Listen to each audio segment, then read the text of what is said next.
வெண்முரசு. வெய்யோன் 70. பகுதி 9. மயநீர் மாளிகை 7. வாசிப்பது சந்தீப். உண்டாட்டிலிருந்து கிளம்பி தன் மாளிகை முகப்பில் தேரிறங்கி மஞ்சத்தரை நோக்கி சென்றபோது ஒவ்வொரு அடிக்கும் தன் உடல் எடை கூடி வந்ததைப் போல் உணர்ந்தான் கர்ணன். ஒவ்வொரு படியிலும் நின்று கைப்பிடியை பற்றிக் கொண்டு தன்னை நிலைப்படுத்திக் கொண்டான். நீண்ட இடைநாழியைக் கண்டதும் அதன் மறு எல்லையில் இருந்த தன் அறை வரைக்கும் செல்ல முடியுமா என்று எண்ணி தயங்கினான். இருமுறை குமட்டினான்.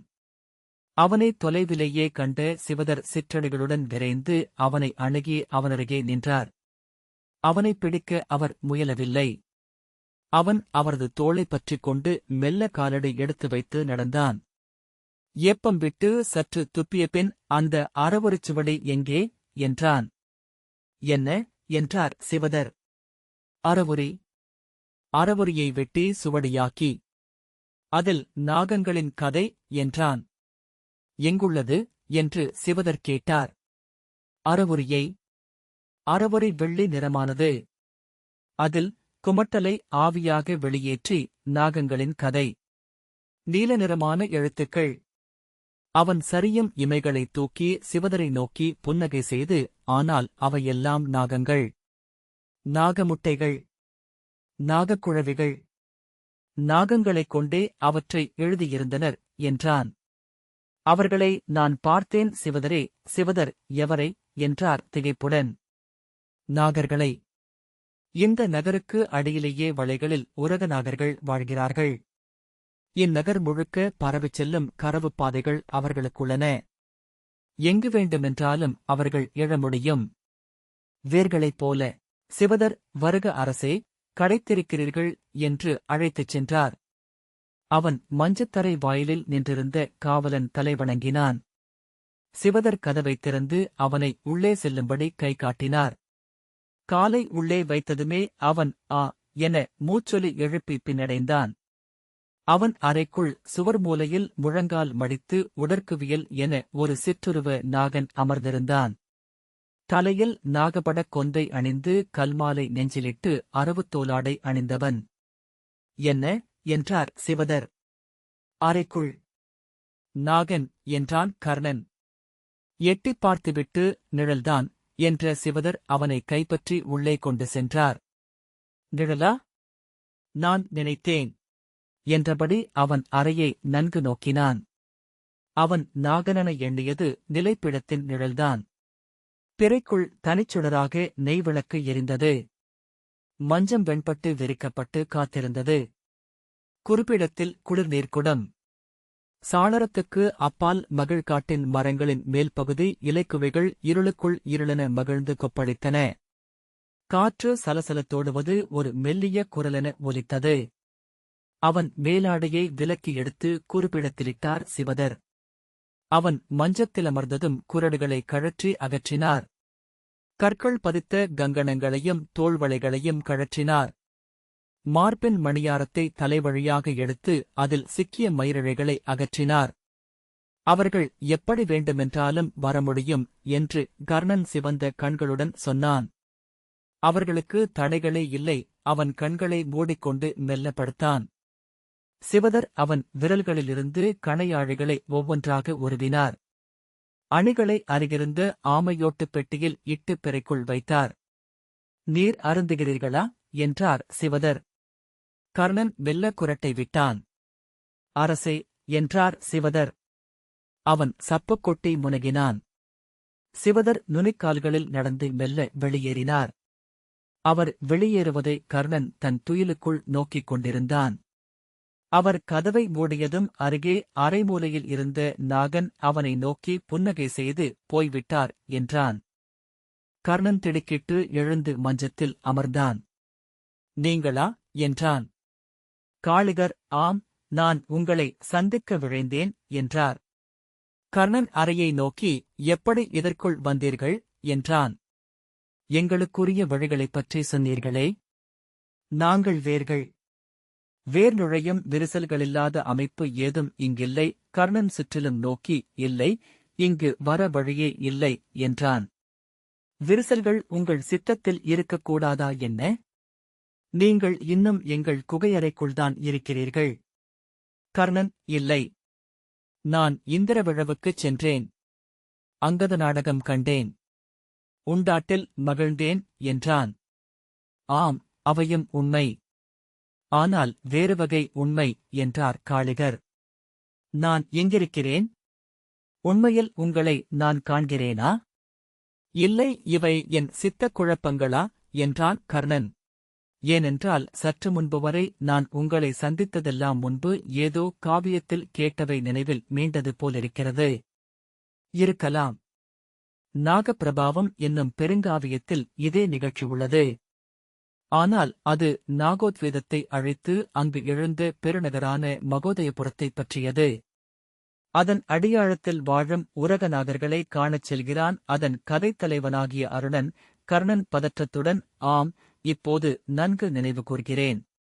வேசர நாட்டில் என் ஆசிரியருடன் மழைக்காலத்தில் மலைக்குகை ஒன்றில் தங்கியிருக்கையில் முதியசூதன் அவருக்கு இக்காவியத்தை சொன்னான் என்றான்.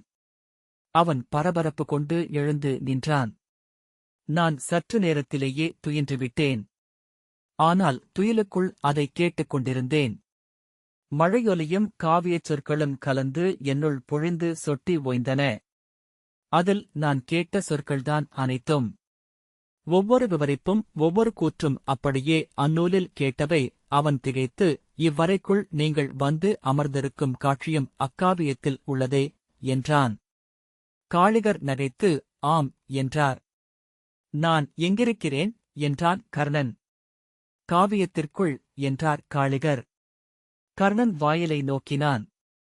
சிவதரை அழைக்க விரும்பி கைகளை தூக்கப் போனான். அவர் சென்றுவிட்டார். தன் அறைக்குள் நுழைந்து கதவை மூடுகிறார் என்றார் காளிகர். அப்போது அவனும் அவர் நுழைவதைக் கண்டான். உண்மையில் கண்டானா? உளமயக்கா? ஆனால் அவர் அங்கே அமர்ந்திருந்தார். கை நீட்டினால் தொட முடியும். அவன் உடல் தளர்ந்தான். அஞ்ச வேண்டியதில்லை அங்கரே. உங்களிடம் பேசவே வந்தேன் என்றார். ஏன் என்றான் கர்ணன். ஏனென்றால் நீங்கள் எங்களவர். இல்லை, நான் என கர்ணன் வாயெடுக்க, நீங்கள் வீழ்த்தப்பட்டவர் எங்களைப் போலவே என்றார் காளிகர். எங்களைப் போலவே உட்கரந்த வஞ்சம் கொண்டவர். கர்ணன் சினத்துடன் இல்லை என்றான். காளிகர் அதை நோக்காமல், அனைத்து ஆற்றல்களிலிருந்தும் தோற்கடிக்கப்பட்டவர். அறத்தால் அழிந்தவர் கர்ணன். நான் அழியவில்லை. என் கையில் வில் இன்னமும் தாழவில்லை என்றான். வஞ்சமில்லையேல் ஏன் இன்று முட்டக் குடித்தீர்கள்? மேலும் மேலுமென மதுவை வாங்கிக் கொண்டே இருந்தீர்கள். அவன் பெருமூச்சு விட்டபடி அமர்ந்தான். தலையை கைகளால் பற்றிக் கொண்டான். ஏனென்றால் இன்று ஒரு துளி கருணையால் நீங்கள் முற்றாக வீழ்த்தப்பட்டீர்கள். அதை வஞ்சத்தால் வென்று சென்றீர்கள். கருணை, பெருந்தன்மை, அன்பு உங்களைச் சூழ்ந்து நச்சுமுனை கொண்ட அம்புகளாக அவையல்லவா நின்றுள்ளன. கர்ணன் ஒன்றும் சொல்லவில்லை. அறிக அங்கரே. வஞ்சம் போல் ஆற்றல் அளிப்பது பிறிதொன்றில்லை. நாகத்தின் சீரல் போன்ற ஒலியில் நீங்கள் எங்களவர். நீங்கள் பிறப்பதற்குள்ளாகவே தேர்வு செய்யப்பட்டுவிட்டீர்கள் என்றார் காளிகர். கர்ணன் மூச்சடைக்கும் ஒலியில், எவரால் என்றான். சொல்லுங்கள், நீங்கள் அறிவீர்கள். காளிகர் புன்னகை செய்தார். நான் சொல்ல வந்தது எங்கள் கதையை. கர்ணன் அவரை இமைக்காது நோக்கினான்.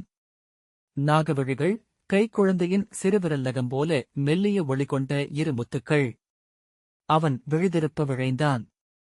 அவ்விழைவு வேறெங்கோ ஓர் எண்ணமாக ஓடிக்கொண்டிருந்தை அறிந்தான். இன்று கேட்டீர்கள் எங்கள் குலமழிந்த கதையை என்றார் காளிகர்.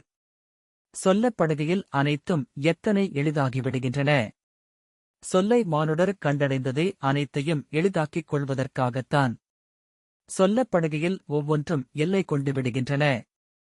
மலைகளை கூழாங்கற்களாக்கி விளையாடும் மைந்தரென மாறிவிடுகின்றனர் அனைவரும். ஆகவேதான் மாவீரரை, மாதவத்தாரை, மூத்தோரை, 3 தெய்வங்களை விட கவிஞர்கள் இங்கு போற்றப்படுகிறார்கள் என்றார் காளிகர். வாழ்ந்தோர் அனைவரும் மறக்கப்படுகிறார்கள். மண் அனைத்தையும் உண்டு செலுத்திக் கொண்டே இருக்கிறது. ஒரு கல் கூட இன்றி மாநகர்கள் மறைகின்றன. ஆனால் உரிய முறையில் சொல்லப்பட்ட சொல் அழிவதில்லை. அருமணி என, தெய்வத்திரு என நெஞ்சோடனைத்து கொண்டு செல்கிறார்கள். ஏனென்றால் அவை எல்லையின்மையின் இருளுக்கு கால்தளையும் செவித்துளையும் இட்டு இழுத்துக் கொண்டு வந்து நம் முற்றத்தில் நிறுத்துகின்றன. அங்குசம் கொண்டு அடிபணியச் செய்யலாம். கொட்டில்களில் கட்டிப்போட்டு தீனியிட்டு வளர்க்கலாம். ஏறி அமர்ந்து நகருலா செல்லலாம். கர்ணன் அவரை நோக்கிக் கொண்டு நெஞ்சில் சொல்லென ஏதுமில்லாது அமர்ந்திருந்தான். அங்கு நிகழ்ந்தது போரல்ல, கொலையாட்டு என்றார் காளிகர். நினைவு சென்று தொட முடியாத காலத்தில் அங்கே குடிவந்தனர் தட்சநாகர்கள்.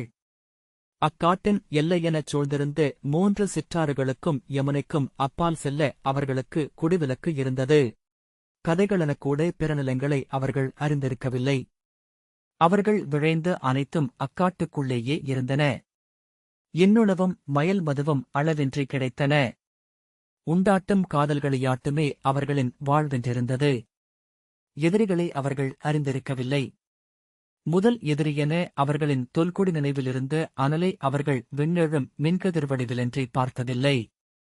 கோடையிலும் நின்று மழை பெய்யும் காண்டவத்தில் எரி எழுவதும் இயல்வதல்ல. எனவே அவர்களுக்கு போர் தொழில் தெரிந்திருக்கவில்லை. தங்களுக்குள் பூசலிடுவதற்குரிய நச்சு நாணல்கள் அன்றி படைக்கலமென ஏதும் இருக்கவுமில்லை. தந்தை என்றும் அரசனென்றும் தெய்வமென்றும் விண்ணிலிருந்த இந்திரன் அவர்களைப் புறந்தான். அவன் மண்வடிவாக அமைந்து தட்சகுடியின் அரசர்கள் அவர்களை ஆண்டனர். அரசே, சத்தியுகத்தில் இந்நிலம் நிறைத்து ஆண்டிருந்த நாகர்குலங்கள் அனைத்தும் முன்னரே துவாபர யுகத்திலேயே சூரிய சந்திர குலத்து முடிவேந்தரால் முற்றழிக்கப்பட்டிருந்தன. வடபுலமாண்ட வாசுகியும் தட்சரும் கீழை மண்ணின் ஐராவதரும் நடுநிலமாண்ட கௌரவியரும் தென்னிலமாண்ட திருதராஷ்டிரும் குலம் சிறுத்து காடுகளுக்குள் மறைந்தொடுங்கினர். அஞ்சி ஓடியவர் அணிந்த இழைகளிலிருந்து உதிர்ந்து புதருக்குள் கிடந்த அருமணி என் உரகதட்சர்கள் மட்டும் காண்டவத்திற்குள் பிறர் அறியாது வாழ்ந்தனர். ஒவ்வொரு குலமும் அதில் முந்தியெழும் முதற்குடியால் அழைக்கப்பட வேண்டுமென்பது இப்புலவி படைத்தவனின் அரசியல். தன்வாலைதான் கொத்தி நஞ்சூட்டிய நாகத்தலையின் கதையை சொல்கிறேன், கேட்டறிக. நாகோத்வேதத்தில் பிறந்து 5 குலமென விரிந்த நாகர்களில் முதன்மையானது வாசுகி குலம். பிலக்ஷசிலை என்னும் பெருநகர் சமைத்து புவியாண்டனர் நந்தனில் தொடங்கிய வாசுகியர். கோடிசன், மானசன், பூர்ணன், சலன், பாலன், ஹலேமகன், காலவேகன், பிரகாலனன், ஹிரண்யபாகு, சரணன், கக்ஷகன், காலந்தகன் ஆகிய மாமன்னர்களின் நிறையில் எழுந்தவர் பெருவல்லமை கொண்ட ஸ்வேதகி என்னும் மன்னர். நிகரற்ற வில்வல்லமை கொண்டவர். 3 பெருநீர் நதிக்கரைகளின் மேல் மறுபற்ற ஆட்சி செய்தவர். வடவெல்லை பனிமலை முதல் தென்னெல்லை கடலலை வரை அவரது கொடி பறந்தது. வெள்ளிமுடி அமர்ந்த வெய்வழியன் அவர்களின் குலமுதல் தெய்வம். அவர்களை அஞ்சின 108 காடுகளில் வாழ்ந்த அசுரர் குலங்கள், தெற்கே பெருநகர்களை அமைத்து ஆண்ட அரக்கர் கொடிகள், பெருநதிப்படுகைகளில் வாழ்ந்த 4 வருணக் கொடி வழியினர். அனுலவனே குலமுதலோன் எனக் கொண்ட பிருகு குலத்து அந்தணர் ஒருவர் சிந்துவின் பெருக்கில் படகிலேறி பிலக்ஷசிலைக்கு வந்திறங்கினார்.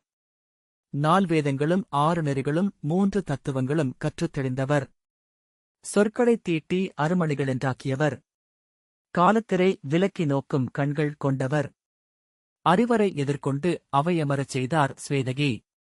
முகமனும் முறைமையும் முடிந்தபின் அரசரிடம் அந்தணர் சொன்னார், அரசே, உன் நற்செய்கைகளால் மகிழ்ந்தேன். வருணனில் சாஷணிக்குப் பிறந்த வாரணி பெருகுவிற்கு புலமையில் பிறந்தவர் என் மூதாதையான சியவனர். அவர் கொடிவழியில் வந்த சௌனகரின் மைந்தர் வஜ்ரவாக்கின் மகன் வஜ்ரகேது என என்னை அவை வைக்கிறேன். இவ்வரசவையில் என் சொல்லில் என் மூதாதையர் அமர்க. அனல் கொடி வந்தவன் நான்.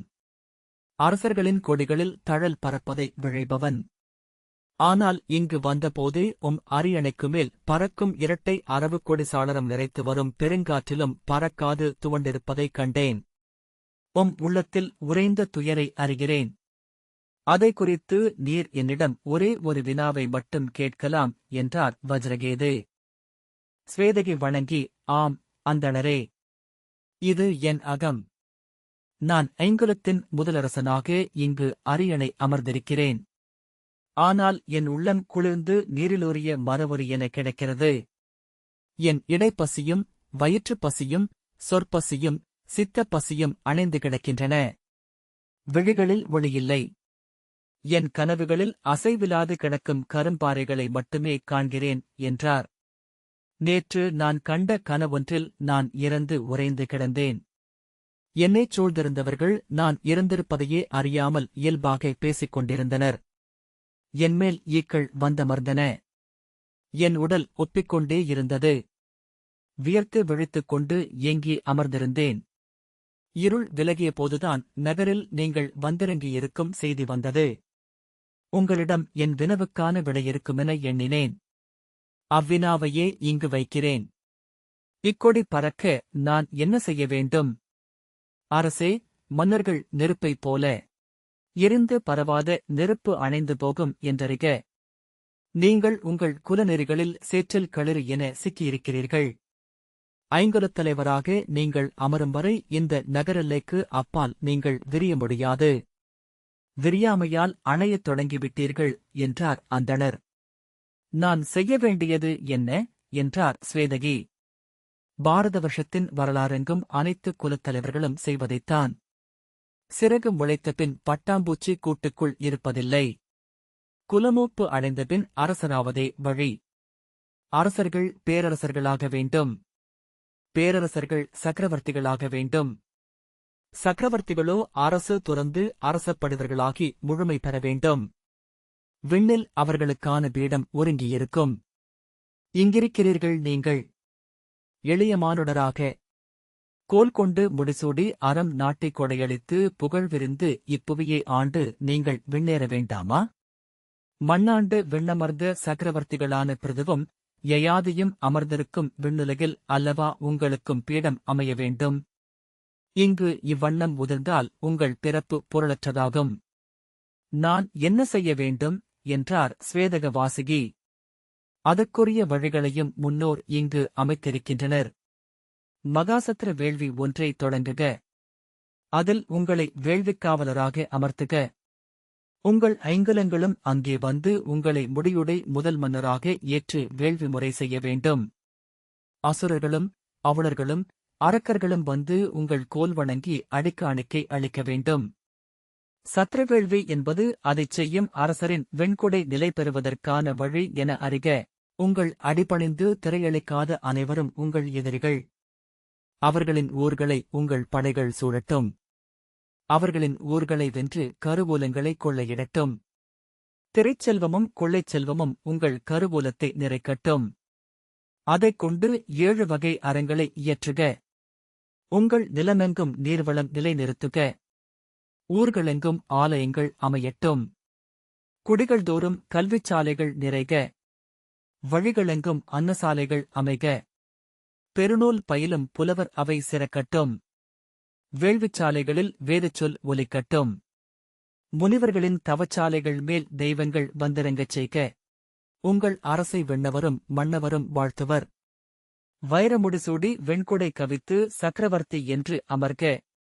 ஆம், அவ்வாறே செய்கிறேன் என்றார் ஸ்வேதக வாசுகி. பிலக்ஷ சிலையில் வட்ட வடிவமான பெருமுற்றம் நடுவே 12,000 தூண்கள் கொண்ட வேள்விக்கூடம் அமைந்தது. அதில் வஜ்ரகேதுவின் தலைமையில் 1000 வேள்விக்கொடையர் அமர்ந்து அழியாச்சொல் ஓதி அவியிட்டு தேவர்களை மண்ணிறக்கினர். ஐங்கலத்துக்கும் அசுரருக்கும் அவுணருக்கும் அரக்கருக்கும் வேள்வி செய்தி அளிக்கப்பட்டது. வந்து அடிபணியாதவர்கள் மேல் ஸ்வேதக வாசுகியின் நாகப்படையினர் கொடிகொண்டு எழுந்தனர்.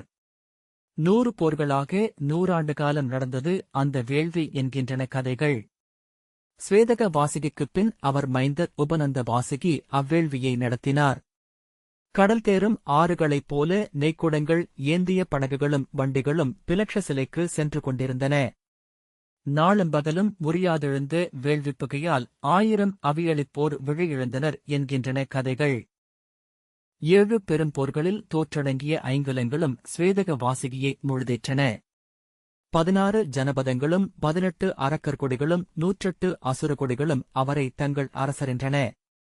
உபநந்த வாசுகியின் மைந்தர் ஸ்வேதக வாசுகியை வேள்விப் பீடத்தில் அமர்த்தி மகாசத்திர வேள்வியை முடித்து வெண்கொடை நாட்டை சத்ரபதி என்று அறிவிக்க வஜ்ரகேதுவின் மாணவர் சேவனர் அவையமர்ந்தார். அடிபணிந்த அனைவரும் தங்கள் கொடியும் முடியும் சூடி அவை நிறைத்திருந்தனர்.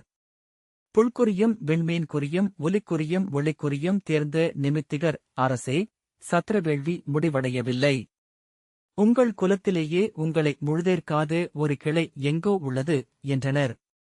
தன் குலத்தால் முழுதேற்கப்படாத எவரும் முடிமன்னராக முடியாது.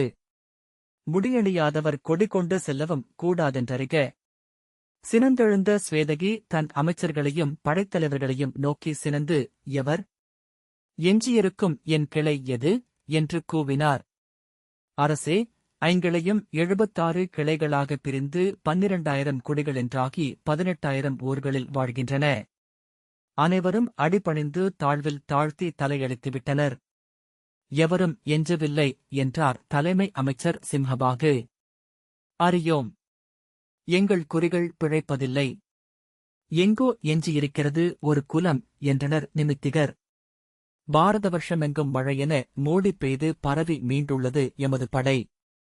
எங்கும் எவரும் இனி எஞ்ச வாய்ப்பில்லை என்றார் படைத்தலைவர் வீரசேனர். எங்கள் சொல் பிழைப்பதென்றால் விண் இடிவதற்கு நிகர் என்றனர் நிமித்திகர். வேதியர் தலைவர் சிவனர், அரசே, உங்கள் குடிகளில் முதியவர் எவரோ அவரை அழையுங்கள். அவரிடம் கேளுங்கள் என்றார்.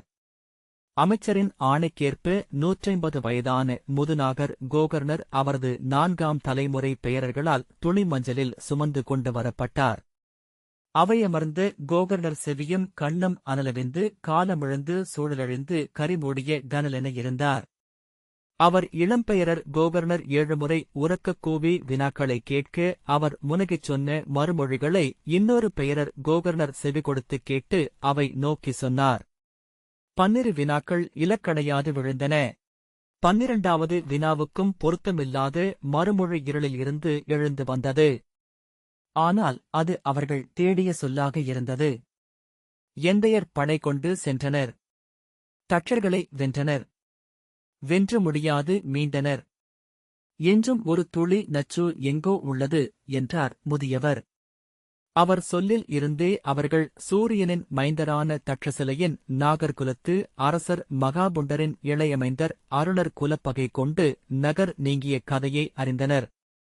அருளர் அமைத்த தட்சபுரத்தை நந்தவாசுகியின் தலைமையில் 5 நாகர்கள் படை சூழ்ந்ததையும் 12 முறை போரிட்டும் முழுதும் வெல்லாமல் போர்நிறை செய்ததையும் உணர்ந்தனர். நாடகன்ற தட்சர்கள் எங்கோ உள்ளனர். அவர்களைக் கண்டறிக என்றார் ஸ்வேதகி. அவர்களை நிலம் சூழ்ந்து அறிய முடியாது. எனவே சொல் சூழ்ந்து அறிக என்றார் சிவனர். எழுதப்பட்ட பாடப்பட்ட சொல்லப்பட்ட நினைக்கப்பட்ட அனைத்து கதைகளையும் தேர்ந்து அதனூடாக நுண்தடம் கண்டடைந்து காண்பப் பெருங்காட்டில் புதைந்து வாழ்ந்த தட்சர்களைக் கண்டடைந்தனர். பிண்டக தட்சரின் கொடிவழி வந்த 106வது தட்சர் காமிகரின் ஆட்சியில் அங்கு வாழ்ந்த நாகர்களை அவர்களின் சொல் சென்றடையவே இல்லை. தங்கள் காட்டுக்கு வெளியே பிறமானுடர் வாழ்வதையே அவர்கள் அறிந்திருக்கவில்லை. அங்கே சென்று மீண்ட ஒற்றர் அது அணுகலாகாத பெருங்காடு என்றனர். நச்சு வேரோடி, நச்சு முளைத்து, நச்சு தழைத்து, நச்சு இழைந்து, நச்சு நடந்து, நச்சு பறக்கும் நிலம் அது. அந்நிலத்தை வெல்லும் வரை தன் சத்ரவேள்வியை முடிக்க முடியாதென்று உணர்ந்த ஸ்வேதகி 12 நாட்கள் தன் குடித்தெய்வமாகிய முக்கண்ணனை நோக்கி தவமியற்றினார். எந்தையே, இவ்வேள்வியை முடிக்கும் வழி என்ன என்று அருள்க என்று கோரினார். இனி